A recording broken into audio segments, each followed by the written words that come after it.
இயற்கை வளங்களை கொள்ளையடித்தவர்கள், திருடினவர்கள் யாராக இருந்தாலும் அவங்க வந்து தப்பிக்கக்கூடாது.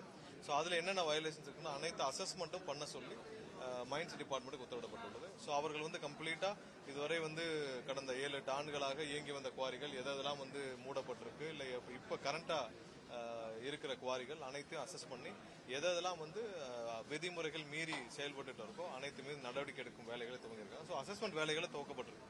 ஸோ அவங்கெல்லாம் முடிச்ச பிறகுதான் நம்ம ஒரு கன்க்ளூஷனுக்கு வர முடியும். அதற்கான வேலைகள் நடைபெற்று வருது. ஸோ எங்கேயுமே வந்து இல்லீகல் குவாரிஸ் கண்டிப்பா அனைத்து இல்லீகல் குவாரியும் நிறுத்தப்பட்டு விட்டுச்சு. கடந்த வாரமே வந்து பல குவாரிகள் வந்து சஸ்பெண்ட் பண்ணப்பட்டிருக்கு. இல்லீகல் குவாரி அனைத்தும் மூடப்பட்டிருக்கு. எங்கெங்கெல்லாம் திருட்டுத்தனமாக மணலோ இல்ல கிராவலோ சவுடோ எடுக்கப்பட்டதோ அதெல்லாம் நிறுத்தப்பட்டிருக்கு. ஸோ இதெல்லாம் இன்னைக்கு வந்து துவக்கப்பட்டிருக்கு. அது இல்லாமல் வர காலங்களில் மதுரை மாவட்டத்தில் பார்த்தீங்கன்னா பெரிய அளவில் கழிவுநீர்கள் கால்வாய்கள் இல்லாமல் இருக்கு.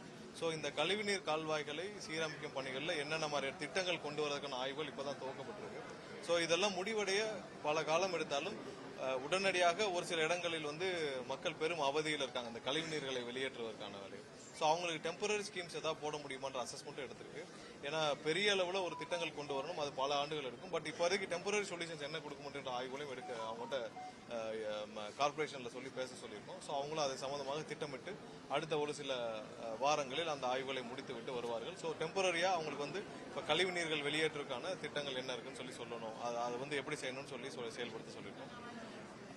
அடுத்ததா மதுரை மாநகராட்சியில் உங்க எல்லாம் தெரியும், அந்த மதுரை மாநகராட்சி ஊழல் பற்றி உங்க எல்லாருக்கும் தெரியும். ஸோ இதுல ஆட்சியர் கலெக்டர் அவர்களும் மாநகராட்சி கமிஷனர் புதுசாக பொறுப்பேற்றிருக்கார். அவர் அடுத்த நாளில் ஒரு சில நாட்களை ஜாயின் பண்ணிடுவார். ஸோ இவங்க அனைவரும் சேர்த்து கண்டிப்பா திரும்பவும் ஒரு அசஸ்மெண்ட் பண்றதுக்கான வேலைகளை இன்னைக்கு பேசியிருக்கிறோம். முழு அளவிலான ஒரு அசஸ்மெண்ட் செய்யப்பட்டு கண்டிப்பாக யார் யாரெல்லாம் வயலேஷன் இருந்தாங்களோ கடுமையான நடவடிக்கை எடுக்கப்படும். ஸோ முழு அளவிலான கம்ப்ளீட் அசஸ்மெண்ட் வந்து செய்யறதுக்கான வேலைகளை இன்று ஆலோசிச்சிருக்கிறோம். விரைவில் மாவட்ட ஆட்சியர் மற்றும் கார்பரேஷன் கமிஷனர் அனைவரும் ஆலோசித்து விட்டு இது எப்படி துவங்கலாம், கண்டிப்பா எல்லாத்தையும் திரும்ப ரீஅசஸ்மெண்ட் பண்ண வேண்டிய கட்டாயத்தில் இருக்கிறோம். ஏன்னா இவ்வளவு பெரிய வயலேஷன்ஸ் கண்டிப்பா கிட்டத்தட்ட அரசுக்கு பல 100 கோடி வருவாய் இழப்பு ஏற்பட்டிருக்கு. எந்தெந்த வருடத்தில் ஏற்பட்டது, எதனால் ஏற்பட்டது, திரும்பவும் அதை வந்து நம்ம இதை வச்சுட்டு சஸ்டெயின் பண்ண முடியாது. ஸோ அதெல்லாம் ரீஅசஸ்மெண்ட் பண்றதுக்கான வேலைகளை எப்படி துவக்குவதுன்ற திட்டமிடும் வேலைகளை பணிகளை அவர்கள் பேசிட்டு வருவாங்க. ஒரு சில நாட்கள்ல அதை பேசி முடித்த பிறகு மாவட்ட ஆட்சியரும் கமிஷனரும் சேர்ந்து அறிவிப்புகளும் வெளியிடுவாங்க.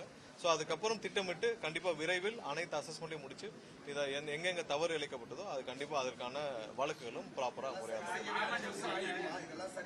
எதற்குமே ஒரே நிமிஷம் எதற்குமே இல்ல எப்படி திட்டம், அதாவது இப்ப கார்பரேஷன் அசஸ்மெண்ட்டை என்னென்ன மாதிரியான திட்டங்களை, அதாவது எவ்வளவு மாதங்களுக்குள்ள முடிக்கணும், எவ்வளவு வயலேஷன்ஸ் நம்ம கண்டுபிடிக்கிறோம், இல்ல எவ்வளவு அசஸ்மெண்ட் நம்ம கார்பரேட் கமர்ஷியல் பில்டிங் எவ்வளவு அசஸ்மெண்ட் இருக்கு, ரெசிடென்சியல் எவ்வளவு இருக்கு, இதெல்லாம் திட்டமிட்டு ப்ராப்பரா அனௌன்ஸ்மெண்ட் பண்ணுவாங்க.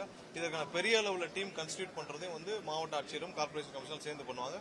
கண்டிப்பா வருஷ கணக்கில் இல்ல, சில மாதங்களில் முடிக்கும் அளவுக்கு தான் இதோடைய திட்டங்கள் இருக்கும்.